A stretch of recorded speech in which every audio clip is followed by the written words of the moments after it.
Hello दोस्तों, welcome back to stories by Nini. चलिए सुनते हैं आज की हॉरर स्टोरी। मेरा नाम गौरव है और ये बात तब की है जब मैं अपने मम्मी पापा के साथ गांव से मुंबई शिफ्ट हुआ था।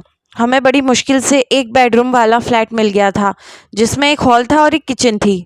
एक ही बेडरूम होने की वजह से हम जैसे तैसे एडजस्ट करके काम चलाते थे।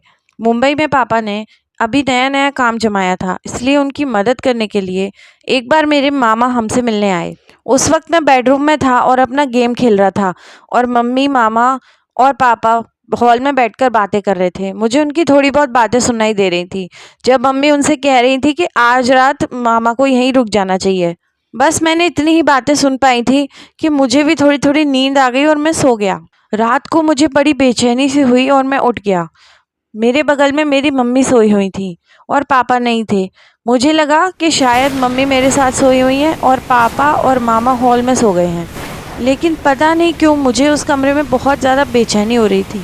तभी मैंने अचानक ध्यान दिया कि कमरे का दरवाज़ा खुला हुआ है और वहाँ पर एक काली परछाई खड़ी हुई है जो मेरी तरफ घूरे जा रही है। उस परछाई की एकदम लाल लाल आंखें थी और वो बहुत ही डरावने ढंग से मेरी तरफ देख रही थी। मैं डर के मारे कांप रहा था, लेकिन मैंने एक बात को सोचा कि कहीं ये मेरे मामा तो नहीं है। अंधेरा होने की वजह से मैं ठीक से देख नहीं पा रहा था।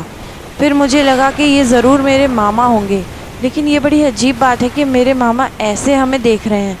मैं तो बहुत ही घबरा गया, लेकिन मैं मम्मी को उठाना नहीं चाहता था क्योंकि कहीं अगर मामा हुए तो बड़ा अजीब हो जाता। फिर मैं ये सोचकर कि चलो ये मेरे मामा हैं, मैं दोबारा सो गया।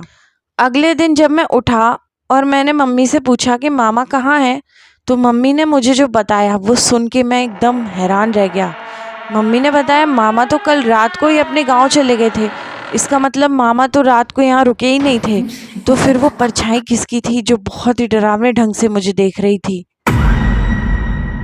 ये बात आज भी मैं जब सोचता हूँ तो डर के मारे कांप जाता हूँ। तो ये थी आज की horror story. Thank you for listening.